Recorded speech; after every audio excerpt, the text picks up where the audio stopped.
Bonjour et bienvenue sur la chaîne Une Certaine Elle. Aujourd'hui, on se retrouve pour cette première vidéo sur la série de toutes ces vidéos qui vont arriver sur mon voyage en Asie, que j'ai fait entre janvier et juin 2023. Et on va commencer par une vidéo qui me tient pas mal à cœur parce que, disons que ça fait depuis pas mal d'années que je suis une grande fan de parcs d'attractions et j'avais un peu envie de commencer à aborder ce sujet sur cette chaîne. Je me suis dit que le sujet du jour était un parfait moyen d'aborder ce sujet que j'adore, qui me passionne, les parcs d'attractions, tout en transitionnant depuis mes vidéos habituelles plutôt sur l'Asie. Aujourd'hui, on va parler de Universal Studios à Singapour, et ça sera un petit guide ultime de comment passer la meilleure journée possible à Universal Studios Singapour, parce que c'est un tout petit parc avec beaucoup de touristes. Si vous voulez passer une bonne journée, il faut être prêt et il faut savoir les bonnes techniques. Je sais pas pourquoi je me suis pointé du doigt, mais si vous aimez les sensations, si vous aimez les parcs d'attractions, si vous aimez la thématisation, ça fait beaucoup de rimes en ion, alors suivez-moi et soyez prêts pour passer une excellente journée à USS, Universal Studios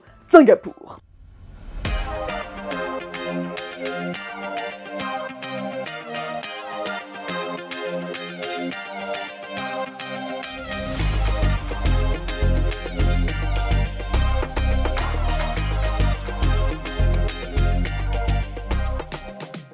Aujourd'hui dans ma vidéo, je serai accompagnée de mon fidèle carnet. Voilà, bonjour carnet. Voilà à quoi ressemble le petit résumé.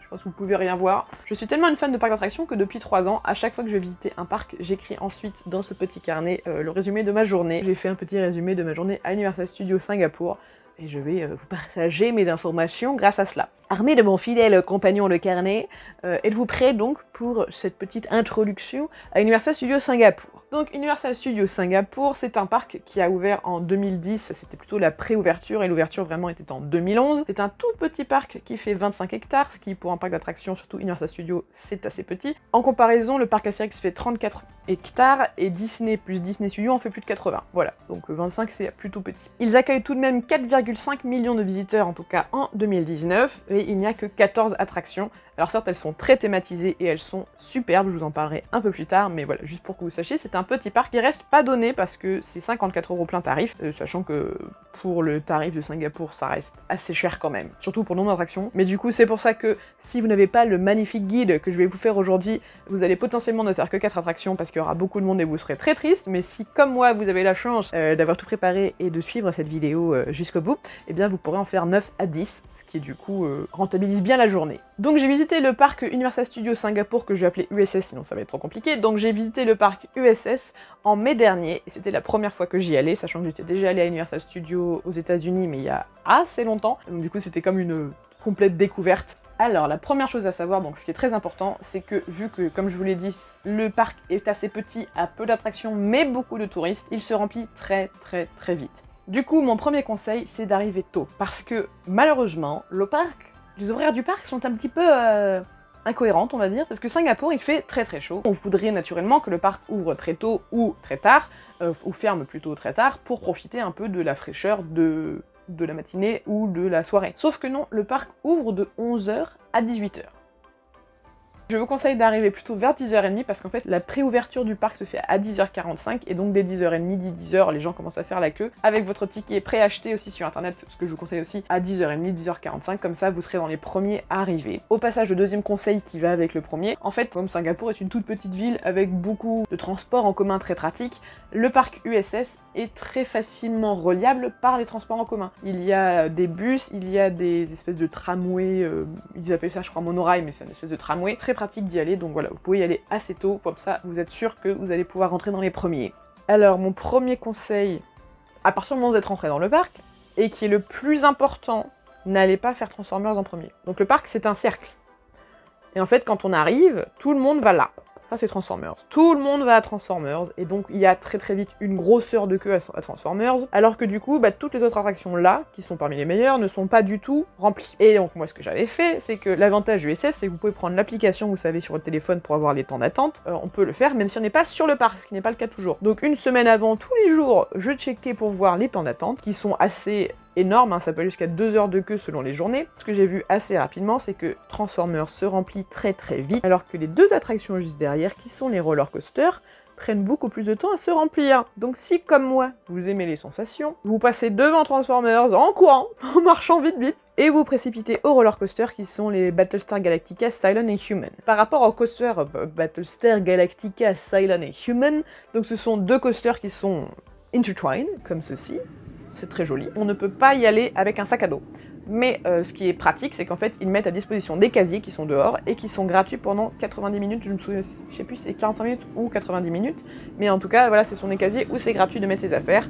Et si vous y allez juste en tout début de journée, il n'y a même pas 5 minutes de queue. Donc vous pouvez mettre vos affaires dans votre casier et faire un coaster, puis l'autre coaster, puis un coaster. Voilà, c'est ce que j'ai fait. Enfin, j'aime les sensations, qu'est-ce que vous voulez. Je vous laisse avec mes commentaires en live de ce que j'ai pensé de ces coasters. J'ai fait le Human, donc le Human c'est le rouge, c'est celui qui est assis, enfin qui est pas suspended, et Cylon c'est le gris qui est suspended. Donc j'ai fait le Human au dernier rang, j'aimerais bien le faire au premier rang mais je pense pas que j'aurai l'occasion. Il était cool mais il était un peu lent, enfin c'est-à-dire un peu lent. Et le Cylon est très cool, je l'ai fait au premier et au dernier rang. Au premier rang on a l'impression, on a des pics de vitesse qui sont très intéressants, on dirait presque qu'il y a un moteur dans le roller coaster. Et en fait au dernier rang du coup on se fait tirer tout le temps, donc la vitesse, les descentes elles sont franchement très très cool.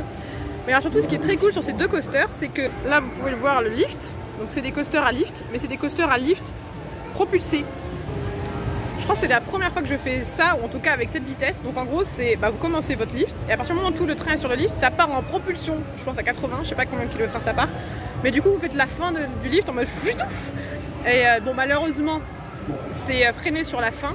En gros en fait pour que y a pas, enfin en gros quand vous arrivez en haut du lift, vous partez pas en mode toute blinde, vous freinez un peu avant de continuer. Donc c'est un peu dommage ça, mais sinon franchement c'est très cool. Quand vous sortez de ces de ces roller coasters, donc déjà vous êtes arrivé sur le parc. Le parc a ouvert à 11 h, vous y êtes depuis une demi-heure à peine, vous avez fait déjà 3 attractions. Donc deux attractions uniques, mais 3 tours d'attractions déjà, ce qui n'est pas trop mal parce que pendant ce temps-là, les gens font encore la queue à Transformers pour 1 heure. Hein. Ensuite, on continue d'avancer dans le parc, donc nous avons notre plan qui n'est pas un plan. Et on va se déplacer vers la momie. Ça c'est un coaster indoor, donc vous savez, intérieur, et donc avec des super décors, des sensations assez différentes, assez sympathiques. Il n'est pas encore très rempli à cette heure-là, il est vers 11 h 20, c'est pas encore très rempli, vous récupérez votre sac, vous allez mettre dans le casier de la momie, et vous allez faire la momie. Et donc il y a aussi la momie, c'est un dark ride coaster, qui est très sympa avec un mélange de dark ride animatronics et de party coaster et tout. Ça fait un peu comme Nemo, mais en mieux je trouve.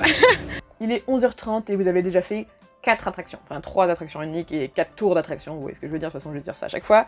Bref, c'est déjà une journée qui commence bien, on va dire, et vous allez vous déplacer encore un peu plus au nord, vers l'attraction Jurassic Park. C'est similaire à l'ancien Jurassic Park qu'il y avait à Universal Studios Orlando, mais eux ils ont gardé les côtés animatronics et tout. Donc c'est une attraction qui est aquatique, enfin en gros vous avez de la bouée, des bouées, donc vous êtes un peu mouillé. Ce qui est très important de savoir, c'est qu'il fait très chaud à Singapour, et donc très vite cette attraction se remplit, mais avant midi, il n'y a pas trop de queue. Nous on a fait je crois 10-15 minutes de queue, et vraiment, la queue est atroce. C'est un parc à bœufs. En gros les parcs à bœufs c'est quand c'est vraiment comme ça. Et il y a juste une barrière entre les fils. La queue elle était vraiment pas très longue, 10-15 minutes, mais ça faisait long parce que déjà ça bougeait pas très vite, il faisait super humide, super chaud, en plus c'était une espèce de tôle au-dessus, donc vraiment pire truc. Jurassic Park, l'attraction, c'est très sympa, mais ma vision de l'attraction est un petit peu déformée par le fait que je l'ai vécu de manière un petit peu particulière. Explication en images. Voilà les people. Say hello. I'm soaking. Yeah, we are like so. Yeah, the gin was light, and now it's dark. Oh my god. En gros, là je suis à Universal Studios et du coup j'ai fait les Raptors, enfin le Jurassic Park rafting, sauf qu'il pleut en même temps. Du coup on a été plus mouillé par la pluie que par le rafting, mais alors je suis trempée. Mon t-shirt, c'est une piscine et les cheveux, voilà, on n'en parle pas. C'était super drôle. En plus ça fait 2 heures que je suis là à peu près et j'ai déjà fait 5 attractions, enfin 5 fois les attractions, ce qui est pas mal. Et là on attend qu'il pleuve un peu moins pour bouger et j'ai faim. Voilà. Ensuite, il est l'heure d'aller déjeuner, et oui déjà, parce que là déjà il est bien midi et demi, presque 1 heure, et vous avez déjà fait 5 tours d'attraction, ce qui n'est pas dégueulasse quand même, pour un petit parc aussi bondé. Il y a plusieurs choix pour les déjeuners, nous on allait, je ne sais plus le nom du restaurant où on est allé, mais on avait du poulet frit. Voilà, ça c'était à quoi ça ressemblait ce qu'on a mangé, c'était très bon. Étonnamment, il n'y avait pas trop de queue, je pensais qu'on ferait beaucoup de queue parce qu'il était 1 heure à l'heure à laquelle on est allé déjeuner, mais finalement la queue arrivait plutôt après nous, et donc on a mangé sans trop de problème. Donc ça pour le déjeuner, je pense qu'il n'y a pas tellement de choses à prévoir, vous allez un peu là où ça vous plaît, à l'heure où ça vous va, voilà. Ensuite, pour bien digérer, on allait faire le film Shrek 4D, qui est vraiment très très cool. Je vous mets la petite bande son de l'entrée de l'attraction, pour ceux qui, comme moi, ont grandi avec Shrek. C'est trop cool, c'est un parc sur le thème Universal. Et donc du coup là on est dans le coin de Far Far Away. Donc les musiques de Shrek, c'est beau. C'est une très sympathique attraction, c'est si vous avez fait à Parc Astérix Attention Menhir, c'est un peu le même style. C'est par rapport au premier Shrek, donc du coup vous retrouvez Farkan, je crois qu'il s'appelle, le roi, le méchant roi. L'histoire est rigolote, et puis franchement il est très cool comme film, donc je vous le conseille si vous avez le temps, et généralement il n'y a pas trop de queue puisque c'est une grosse salle, donc ça remplit vraiment, enfin ça fait vraiment rentrer les gens assez vite, et donc je crois vous faites, enfin moi j'avais fait 5-10 minutes de queue après le déjeuner, donc pas besoin de se presser pour aller faire celui-là. Ensuite du coup un peu dans le désordre, on est parti faire Sesame Street Spaghetti Space Chase. Alors ça c'est aussi intéressant parce que en fait quand vous rentrez, c'est la première attraction que vous voyez, avant Transformers, et c'est vraiment une attraction, enfin c'est marrant mais c'est un dark ride. Si je me souviens bien, on vole un peu comme dans Peter Pan, et vous allez vous passer de décor en décor, c'est des décors rigolos sur Spaghetti Chase que nous on connaît pas trop en France, en tout cas que moi je connaissais pas. Donc c'est fun, mais au début de la matinée c'est 1 heure de queue pour ça. Alors que nous on a attendu qu'il soit 13h, 13h30, 14h, et il y avait 10 minutes de queue quoi. Et on arrive déjà presque à la fin de la journée parce qu'en fait le jour où j'y suis allée, Puss in Boots c'était malheureusement fermé, et il y avait une autre attraction, non une ou deux autres attractions, je crois que c'était des petits coasters mais qui faisaient genre, qui avaient l'air fun mais pas incroyable. Et il y avait 1 heure de queue, alors bon, flemme. Pour information d'ailleurs, il y a la zone Madagascar qui est en cours de recréation, je crois qu'ils vont faire les mignons à la place mais je ne suis pas sûre. Il était à peu près 3h30, donc on s'est dit vas-y on va se balader un peu, on va prendre le temps de prendre des photos parce qu'on n'avait pas du tout pris de photos, fait de profiter vraiment du parc parce qu'il fallait être efficace pour faire le plus d'attractions possible. Et en fait, à partir de genre... à cette heure-là, toutes les attractions que j'ai fait avant, les Battlestar, enfin les coasters, les Jurassic Park et tout, c'était tous à 1 heure, 1h30, 2 heures de queue. Donc c'est là qu'on était en mode, voilà, heureusement que j'ai prévu le... Comme ça, on a fait beaucoup moins de que nous. Il était à peu près 3h30, et on se balade un peu, on se prend un petit snack, et ensuite on s'est dit, bon allez, on va faire Transformers. Donc le Transformers, de toute façon, je voulais le faire, et j'avais vu à chaque fois sur les temps d'attente les jours précédents que ça descendait jamais vraiment en dessous d'1 heure, quelle que soit l'heure. Donc on était en mode de toute façon on va le faire, donc s'il y a une single rider on fait la single rider, s'il n'y a pas de single rider on fait 1 heure de queue, tant pis on n'a pas fait de queue aujourd'hui, on y va. Vlati pas que lorsqu'on arrive, on voit sur l'application ils disent il y a 1 heure de queue, mais sur l'attraction elle-même ils disent il y a 5 minutes, donc on se dit peut-être qu'il y a eu un problème technique et du coup ils ont dû virer la queue et que donc du coup là ça vient de rouvrir parce que c'est arrivé plusieurs fois dans la journée. On y va de toute façon en mode bon bah on va voir, est-ce qu'on a 5 minutes, est-ce qu'on a 1 heure, ça semblerait bizarre, on va voir. Et puis on avance, on avance, on avance, on avance, c'est vraiment s'il y a 1 heure de queue avec toute la queue qu'on est en train de remonter, c'est que vraiment c'est très long. Et au final on a fait 20 minutes de queue, voilà. Bon là pour le coup on a eu de la chance hein. Transformers c'est une attraction très intéressante, mais je vous laisse encore une fois avec mon ressenti live sur place. Et donc là je sors surtout de Transformers. Waouh! Alors le film en lui-même est sympa mais c'est un peu dans tous les sens, mais alors par contre la technologie je sais pas comment ils font ça.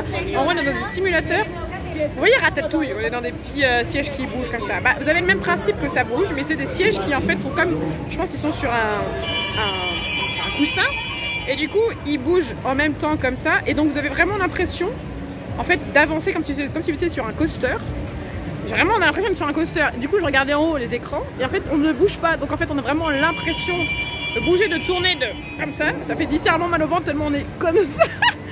Mais la technologie incroyable, j'étais en train de penser justement que s'ils font ça sur Ratatouille, on aurait vraiment l'impression d'être sur une petite souris, ça serait incroyable. Parce que là vraiment, I am shook.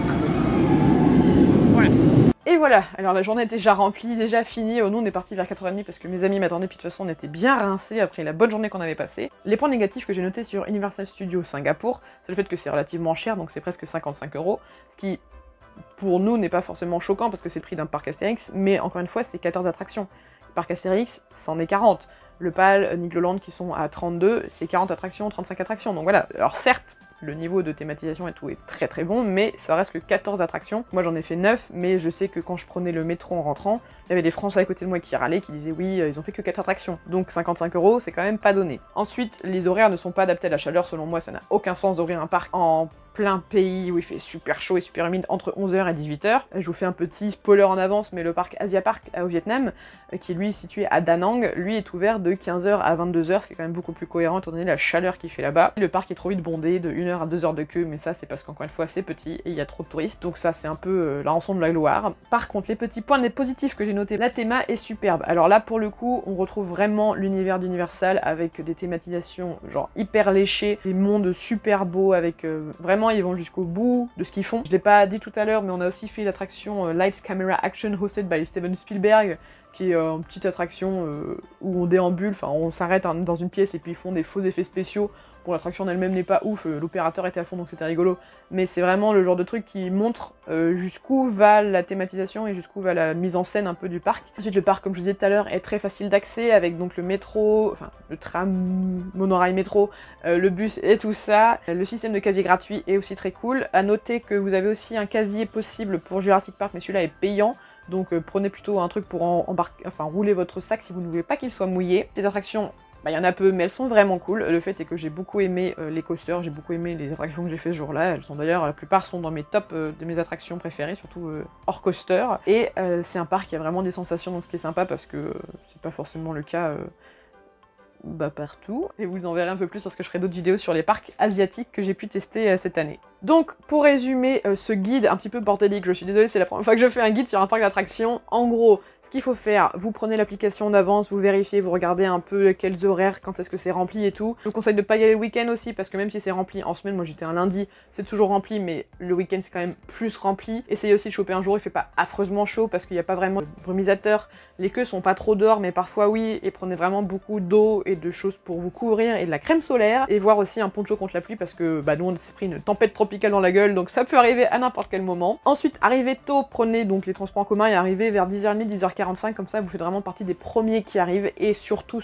n'allez pas faire Transformers ou Spaghetti Chase en premier, allez directement vers les coasters et profitez du casier gratuit pour le faire plusieurs fois. N'hésitez pas aussi à aller faire un tour dans les boutiques, parce que je ne l'ai pas sur moi, mais j'ai acheté un petit sac dragon sur le thème, vous savez, le How to Train Your Dragon. Il y a vraiment des super goodies, super sympas. De toute façon, sur le thème d'Universal, il y a plein de choses très jolies et très sympas à voir. Et puis aussi, la nourriture est plutôt bonne, pas trop chère, donc vous pouvez manger sur place, je vous le conseille, pas de problème là-dessus. Prenez bien des photos, profitez bien de tous les espaces, parce que c'est vraiment un très joli parc. Mais surtout, prévoyez bien le début de la journée, parce que votre début de journée, en gros, dans les 2 premières heures, c'est là où vous pourrez faire le plus d'attractions, et ensuite ça sera fini, il y aura 1h à 2h de queue partout, et c'est fatigant. Mais voilà, moi je vous conseille d'arriver tôt et de faire le plus que vous pouvez tôt, comme ça ensuite vous avez l'après-midi pour prendre plus votre temps. Le mot de la fin, est-ce que le parc Universal Studios Singapour vaut le coup si on aime les sensations, si on a fait pas mal de parcs d'attractions, et si on se balade jusqu'à Singapour, est-ce que ça vaut le coup d'aller faire ce parc? Eh bien selon moi, oui. Déjà, les 2 Battlestar Galactica valent le coup, surtout Cylon, si vous aimez les sensations. Cylon, celui qui est suspended, est vraiment très très cool. The